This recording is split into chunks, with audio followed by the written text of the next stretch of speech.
I wasn't supposed to be home that night. The plan was to stay in Atlanta for the week, meet with the marketing leads, prep the final deck for our pitch on Friday. Brooke knew that. We'd said our goodbyes Monday morning in our usual rushed, half-asleep way. She kissed me while I was halfway out the door, said, "Don't forget to hydrate." And then she was gone, already typing something into her phone. I didn't take it personally. We've both been busy. But the client pushed the meeting. Last minute. Friday to next Wednesday.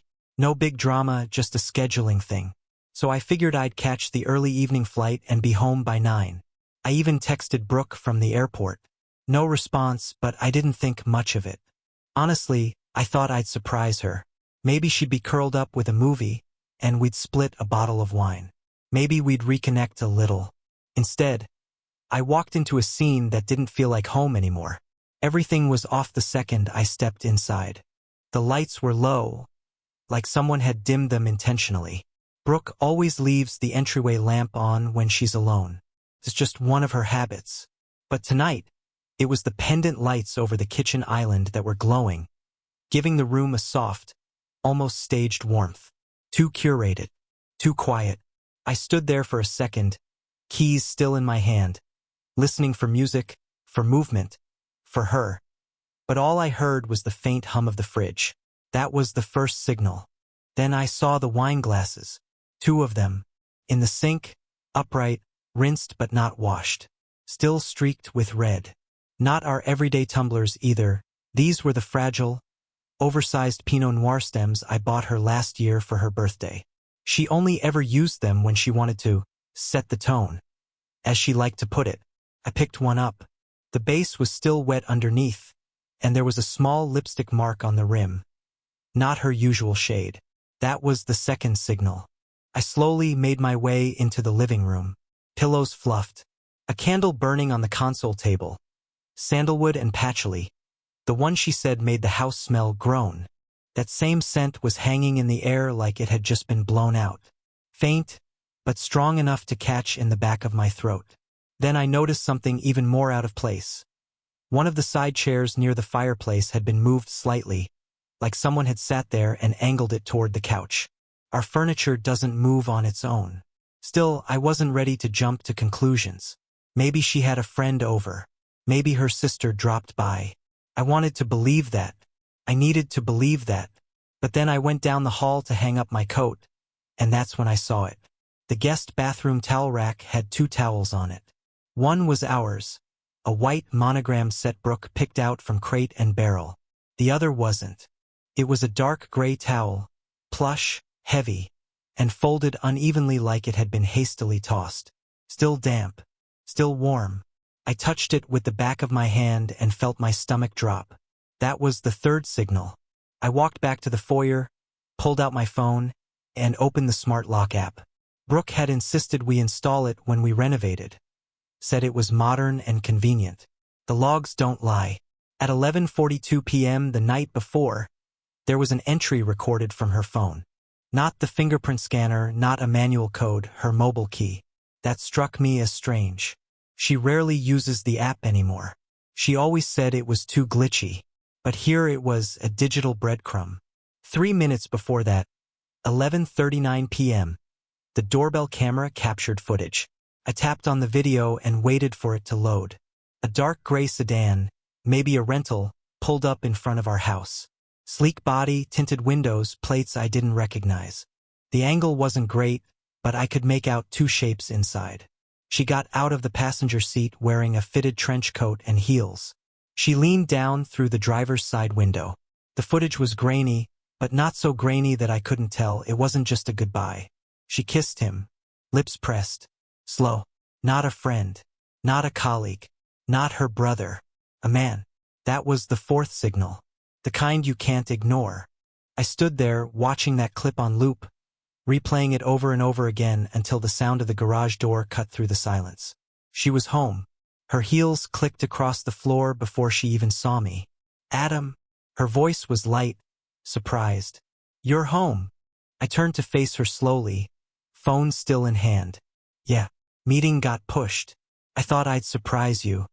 She smiled, but it didn't reach her eyes. "Oh." Wow, that's great. I wish I'd known. You didn't check your phone? I left it in the bedroom. She walked over and gave me a quick kiss on the cheek. Long day. I'm starving. Do we have anything to eat?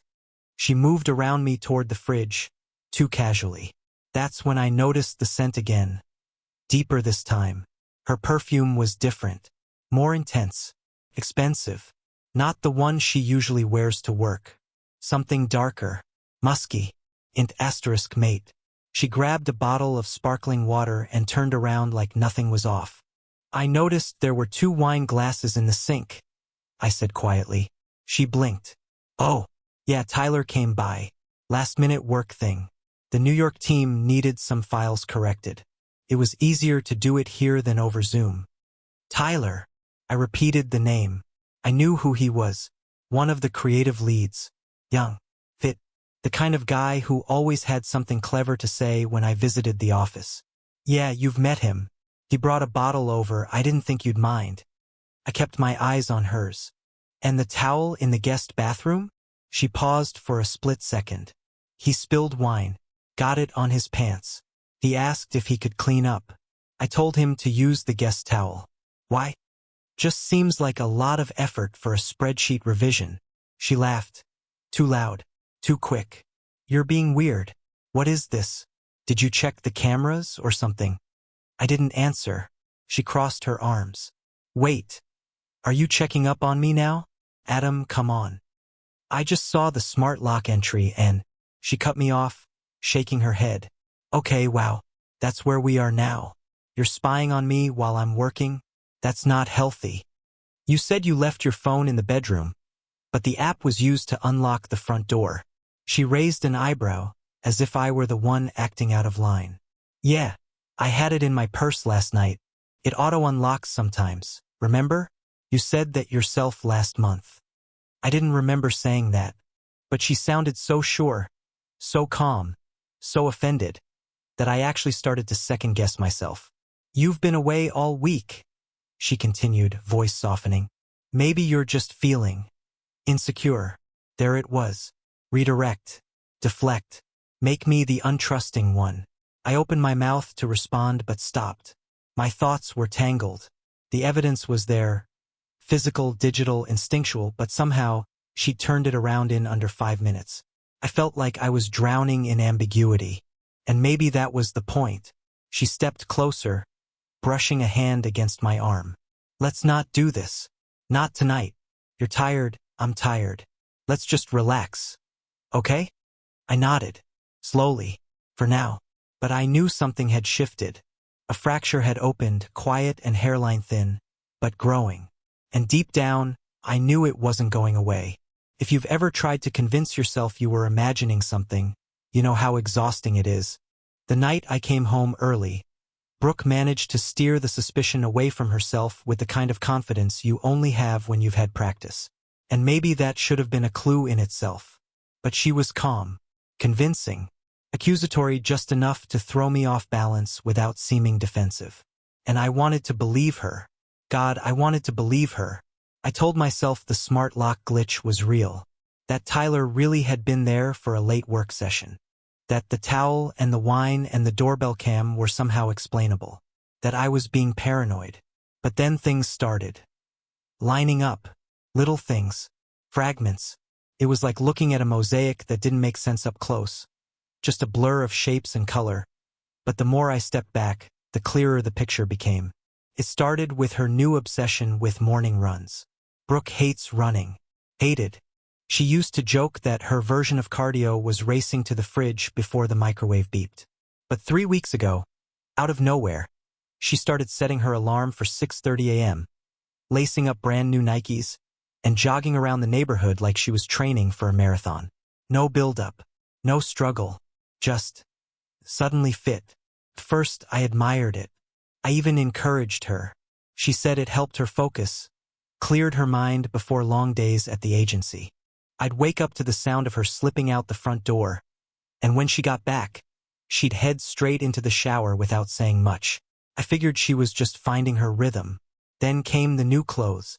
A steady rotation of sleek athleisure, Lululemon, Aloe Yoga, Nike Tech Gear. Tags still on, packages arriving every few days.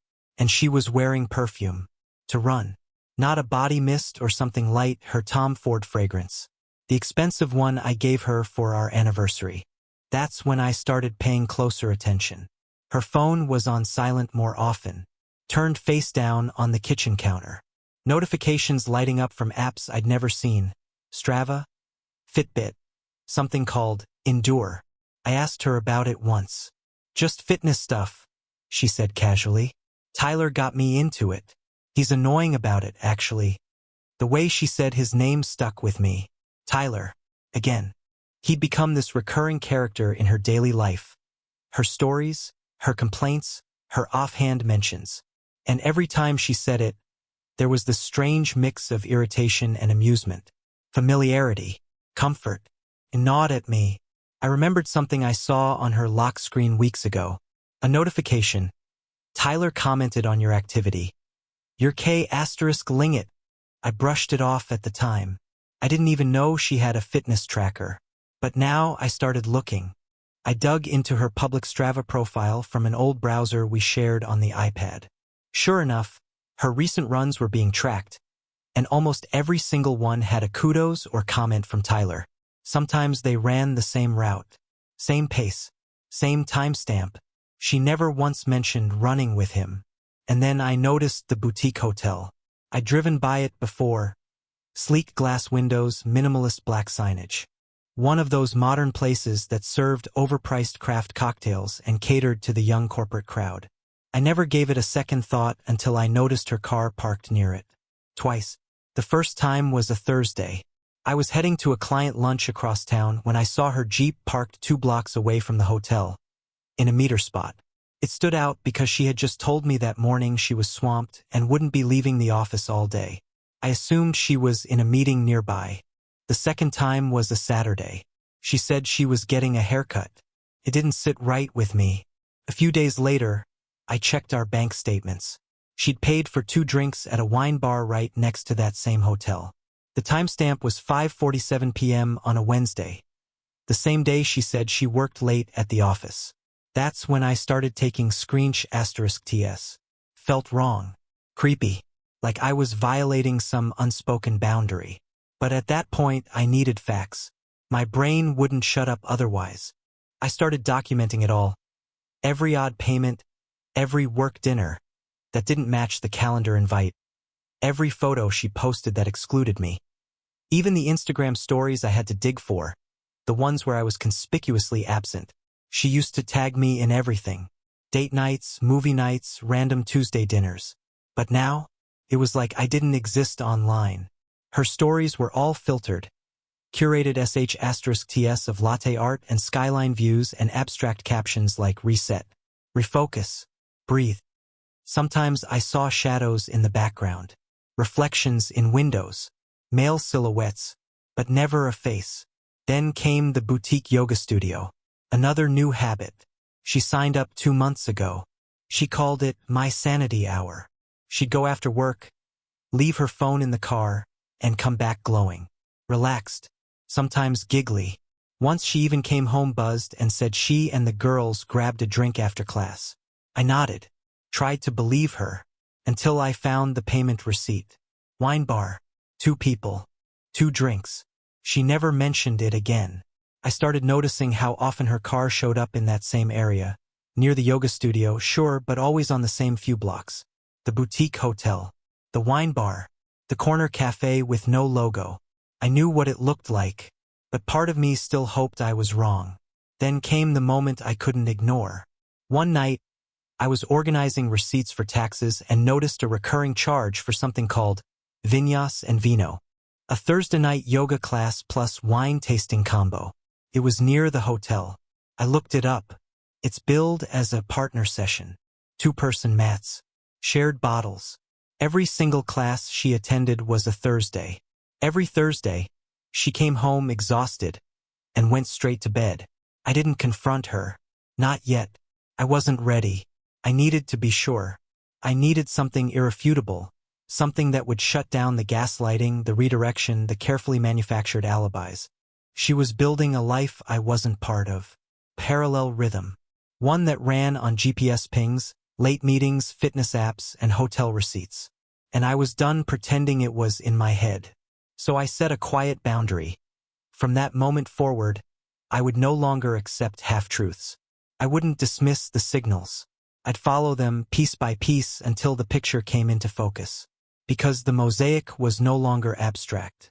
It was a map, and all roads were pointing to Tyler. There's a kind of silence that comes right before the truth hits.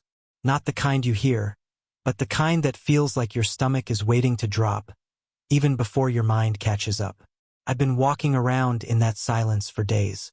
After all the screensh *TS, GPS pings, offhand comments, yoga receipts, and boutique hotel sightings, you'd think I'd be ready. That I'd be past shock by the time the confirmation came. But when the moment finally arrived, it didn't hit like a car crash. It was colder than that. Surgical. Like the air had just vanished from the room and left me standing there with nothing but gravity holding me together. It happened on a Saturday night. Brooke told me she was going to stay at her friend Lauren's place. A girls-only wine and movie night. I'd heard that excuse before. It used to land differently, casual, familiar, innocent. But that night her tone was prepped, too measured, like she was reciting lines. She packed a weekender bag, said it was in case she stayed through brunch the next day. Wore a light brown sweater dress. No bra, knee-high boots. Her hair done loose with the little waves she said only looked good when someone else did them.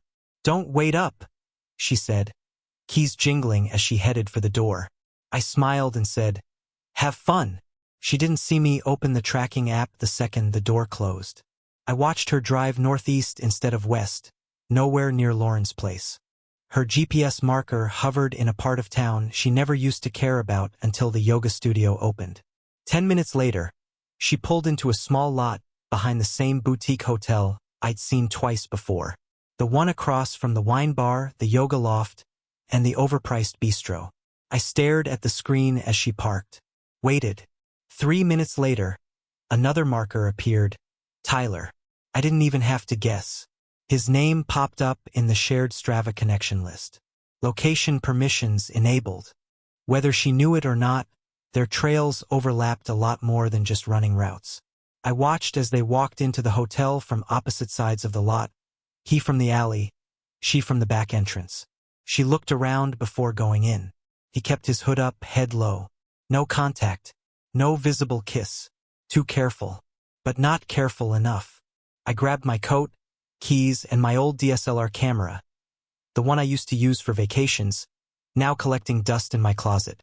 I didn't have a plan, just a pulse that wouldn't slow down and a gut that had officially stopped asking for permission. By the time I got to the hotel, it was just past 8:15 p.m. I parked a block away and approached from the opposite side. The hotel had glass doors and a small lobby with a boutique vibe, dark tile floors, pendant lighting, quiet jazz through the speakers. No bellhop, just a woman at the desk, distracted by her monitor. I stood outside, far enough to avoid detection, and waited. 10 minutes passed, then 20. At 8:37 p.m., I saw them. Tyler came down first, alone. Casual. Button-down shirt tucked into black jeans, phone in hand, AirPods in. He exited through the front like he had nothing to hide. 2 minutes later, Brooke exited from the side hallway. Different door, different direction, same hotel. I took the photos from across the street, zoomed in enough to catch their expressions. They weren't smiling, weren't talking, weren't even looking at each other. But it didn't matter. I already knew what I needed to know. Earlier that day, I'd remembered something. A detail from our wedding. Brooke had decided to keep her maiden name at work, for branding purposes. I never cared, but it meant she sometimes booked travel under that name. So when I saw the clerk turn a guest book around for her to sign, I focused the lens and clicked just as she scribbled it. Brooke L. Maddox. There it was. Black and white. A hotel check-in. A matching exit. 2 separate entrances, but one truth. I followed her from a distance as she got back into her car. She sat there for a while, face lit up by her phone screen, probably texting him. coordinating, covering. She never once looked back. I waited for her to leave, then crossed the street and entered the hotel. I didn't ask questions at the desk. Just stood by the magazine rack and casually glanced at the guest log she'd just signed. Room 314. One queen bed. Single night. No luggage checked. That was all I needed. I didn't want confrontation. I didn't want drama. I just wanted the lie to be done. And in that moment it was over. The fragile tower of maybe this and what if that had finally toppled. All that was left was the wreckage. I drove home slowly, my hands relaxed on the steering wheel for the first time in weeks. There was no relief, no triumph, just clarity. A calm emptiness that came from knowing I wasn't crazy. I hadn't imagined it. I hadn't misread the signs. I'd simply refused to accept them. Until now, when she got back the next morning, she didn't even lie. She didn't offer details either. "Lauren says hi," she muttered as she set down her bag and went straight to the bathroom. I didn't respond. Not because I didn't have words, but because I finally understood the truth didn't need to be spoken. It had already been documented. After the hotel, everything changed. Not outwardly. Brooke still kissed me goodbye in the mornings, still dropped half-washed dishes into the sink, still tossed her coat over the same kitchen chair. But I wasn't standing in that house the same way I had before. Something inside me had gone still. No more bargaining. No more making excuses for her. I had what I needed. The truth wasn't a theory anymore. It had a timestamp, a room number, a face. Now it was about what came next. That Sunday, while she was out on one of her recovery runs, I pulled the old iPad from our junk drawer. It used to be our family device before we each got our own. She probably assumed it was dead, but I knew it still had auto backup settings from her old phone. Photos, messages, calendar alerts. She never disabled it. I charged it, sat on the edge of the guest bed, and waited for the screen to light up. It didn't take long to find what I was looking for. Texts, hotel confirmations, calendar entries labeled strategy review, offsite, and then receipts forwarded to her Gmail, automatically backed up, quietly archived. She had checked in with Tyler more than once, always under her maiden name, boutique hotels, wine bars, the occasional post-class juice spot she never mentioned to me. The pattern was consistent, Thursdays and Saturdays. Most receipts showed orders for two, Pinot Noir and sparkling water, tempeh salad and sliders. Nothing crazy, nothing flashy, just int asterisk mate, quiet luxury. I started building a folder, printed copies, dates, cross-references. The timeline grew quickly, too quickly. Within 2 hours, I had 9 discrete nights documented over the past 11 weeks. Then I checked her calendar. Color-coded entries. Her real meetings in blue. Yoga in pink. The offsites in gray. I matched 3 of those gray blocks with matching GPS pins from the tracking app. Same hotel, same car, same Tyler. It was almost too easy. I don't know if she underestimated me or if she just got sloppy. But either way, the evidence was piling up like bricks in a wall I wasn't going to let her climb over again.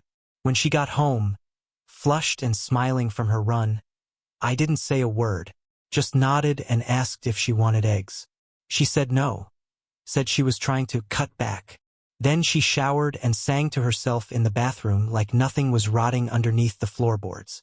That night I moved into the guest room. No speech, no confrontation, just a simple, quiet decision. She looked at me when I came out with my pillow and blanket, confused but not alarmed. "Everything okay?" she asked, tucking herself into our bed. "Didn't sleep well last night," I said. "Figured I'd try something different." She paused, nodded, and rolled over. That was it. And that's when I knew she thought she was still ahead of me. Over the next few days, I got organized. I visited our neighbor Dan, a retired cop who liked fixing things and watching our house when we were out of town. He had one of those fancy doorbell cameras that covered a wide arc of the block. I told him I was reviewing some footage for package theft and asked if I could see a few days from the past month. He pulled it up on his tablet. We found 2 clips almost immediately. One was from a Thursday afternoon, 2:14 p.m. Tyler walking up our driveway in a white dress shirt, gym bag in hand. Brooke opened the door before he even knocked. She stepped out, looked both ways, and then pulled him inside. The second clip was from the following week. Similar pattern. This time, she wore a wine-colored wrap dress. He stayed for an hour and 23 minutes. Left alone. Dan raised an eyebrow but didn't say anything. Just handed me a flash drive with the clips and gave me a firm nod. "You do what you need to do," he said. I did. At home, I kept adding to the dossier. I didn't even feel anger anymore. Just a kind of focused numbness. Like I was building a case file for someone else's life. There were messages on her email that read like whispers in a hallway. "Hope your legs aren't sore from Thursday smirking face. Rooms already booked, same place. Missed you this week. You make me feel like the best version of myself." She never deleted them, just starred them, saved them. One particularly smug message from Tyler stuck with me. "I can't wait until we don't have to sneak around anymore. You deserve better than living two lives." Two lives. That part hit different. I started imagining what her plan might have been. Slow fade? Death by Macy starvation? Push me out, make me the cold one. Then tell everyone she tried. That she tried to save us. But I wouldn't meet her halfway. That's when I started setting my own lines. No more sleeping in the same room. No more touching my stuff. I changed my home screen passcode, my Amazon login, unlinked my Google Drive. I removed her fingerprint from my phone. I locked my side of the closet. She noticed on Thursday. "Hey, did you change your laptop password?" she asked over coffee. "Yeah." "Why?" "Didn't like how much it was sinking lately." She tilted her head, searching my face. "You okay?" "I'm fine." That was the last personal conversation we had that week. I stopped asking where she was going. Stopped pretending I believed the work dinners, the creative brainstorms, the sudden obsession with fitness classes and matcha bars and meditation rooms. She was slipping further away, and I was letting her. Not because I didn't care, but because I had finally accepted that the person she was becoming had no intention of looking back. So I started preparing. Not for a confrontation, for an exit. I scheduled a meeting with my lawyer. Quietly. Early morning slot. I didn't bring the full dossier yet. Just explained the situation and said I wanted to explore my options. "Is she dangerous?" he asked. "No, just dishonest." He nodded. "That's enough." By the end of that week, I had the following. 9 hotel visits backed by check-in logs. 5 receipts for joint meals and yoga pair classes. GPS and app data showing physical overlap with Tyler. Doorbell footage from a neighbor. *TS of emails, texts, and calendar events. A printed thread of her recent WhatsApp chats with Tyler from the iPad. The mosaic from before had hardened into a portrait. No longer theory. No longer possible. Just real. She was cheating. Repeatedly. Deliberately. And I was done pretending I needed a confession to make it true. By the time the company anniversary event rolled around, I already knew I was done. Brooke's betrayal was no longer a theory or even just a private reality. It had taken form, settled into our space like mildew under paint. I'd stopped fighting it. I wasn't trying to change her anymore. I wasn't trying to understand. I was just waiting, watching. I don't think she realized I had stopped participating. We hadn't spoken about the guest room shift. She never asked why I wasn't sleeping next to her anymore, and I didn't offer it. Our mornings had grown sterile. She'd scroll through her phone while sipping oat milk lattes, tossing out half-hearted updates about her plate being crazy at work. I'd nod, respond when needed, then go back to whatever I was pretending to focus on. When she invited me to her firm's anniversary gala downtown, I almost declined. "Clients will be there," she said, draping her arms around my neck like she used to when things were still real. "It's kind of a big deal. I want you there." She looked me in the eye when she said it. That was the part that made my skin crawl, because I knew what was waiting at that party. I'd seen the receipts, the messages, the hotel logs. I knew what Tyler looked like when he walked down our driveway midday with his shirt unbuttoned just enough to say I belong here. Still, I said yes. Not because I was trying to make a point, but because I knew the moment was coming. The one where I would stop gathering and start acting. Not explosively, not loudly, but with precision. The venue was beautiful. One of those restored industrial spaces with polished concrete floors and exposed beams. Dim chandeliers, velvet accents, a jazz trio tucked in the corner.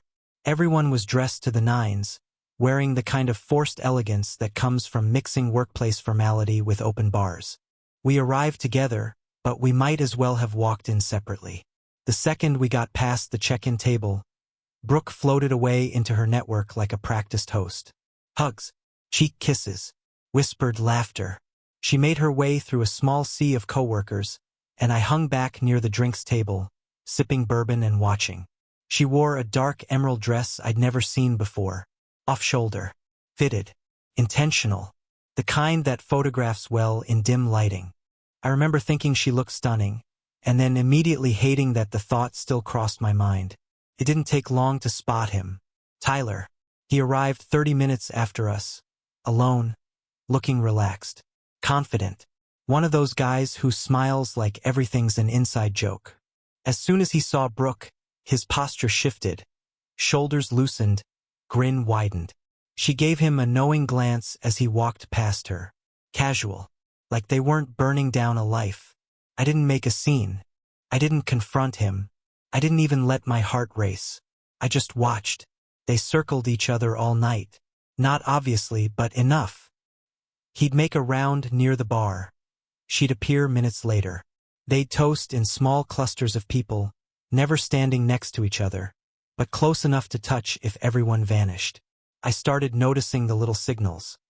How her hand lingered on his back during a group laugh, how he leaned in a little too long when whispering something. The kinds of things people only pick up when they're trained to see them. I wasn't the only one. The photographer caught it, too. They had a roaming team capturing candidates for the event recap. Most guests didn't pay attention, but I did. I saw the flash go off while Brooke and Tyler were leaning over the bar together. I saw them freeze, then separate. She looked around, checked her phone. Her smile dropped for just a second. That's when I knew it was time. I walked toward them slowly, like someone crossing a street without looking both ways. She didn't notice until I was right behind her. Her voice was mid-laugh when she turned and saw me. Faltered. "Adam," she said, startled. "Hey, I didn't see you." I didn't answer her. Instead, I reached into my pocket and pulled out my wedding ring, slid it off my finger slowly and placed it on the marble counter in front of her with a quiet clink, right between the cocktail napkins and the half-empty glass of red she was nursing. I looked her straight in the eye, then glanced at Tyler. He froze, tried to play neutral, failed. No words, no accusations, just the ring. The photographer, God bless him, captured the moment. I know because the flash hit at just the right time, bright enough to burn the expression into memory. Brooke's face was a mix of panic, realization, and something I couldn't define. Guilt, maybe, or embarrassment. Or maybe she was just calculating, trying to figure out how many people saw. I didn't stay long enough to find out. I turned and walked away. The walk from the bar to the exit felt longer than it should have, but no one stopped me. Not even her. I half expected to hear her call out my name, run after me, try to spin it. But she didn't. When I stepped outside, the night was humid, air heavy with the threat of summer rain. I took a deep breath. My hands were shaking, but my heart was steady. For the first time in weeks, maybe months, I felt aligned with myself. No more denial. No more waiting for someone to act right. It was done. The next morning, I checked the event gallery the company posted. Scrolled past the black and white **TS of catered hors d'oeuvres, team selfies, and wine toasts. Then I found it. There we were. Me in a black suit, hand outstretched. Brooke in emerald, startled. Tyler blurred in the background. And in sharp focus between us, the ring, gleaming under the chandelier lights like it was the star of the show. I didn't save the photo. I didn't need to. Later that week, a friend of hers from legal called her in for a compliance review. Workplace relationships weren't strictly forbidden at her firm, but they were heavily discouraged, especially when it came to client-facing leadership and people on the same project tier. The photo was enough to raise questions. So was her reaction. She didn't come home that night. The next time I saw her, she was standing in the doorway of our house, looking like someone who'd forgotten what room she belonged to. "I didn't know you were going to do that," she said, her voice cracking. "Yeah," I said. "That was kind of the point." Private investigator sealed it. Photos, timestamps, hotel logs, and clear sh*ts of Brooke and Tyler. Same lobby, same rooms, same exits. It wasn't a fling. It was a routine. I compiled everything. Screensh*ts, receipts, footage. Not to argue. Not to beg. Just to be done. The truth wasn't fragile anymore. It was documented, undeniable, and enough to end this on my terms. When Brooke saw the full file, she didn't argue, just packed. Her firm launched an internal review. I moved into a short-term rental, changed the locks, reset every password. Therapy helped. So did training, silence, and time. No dramatic goodbye. Just a quiet realization. She crossed a line that can't be uncrossed. I didn't lose her. I chose myself.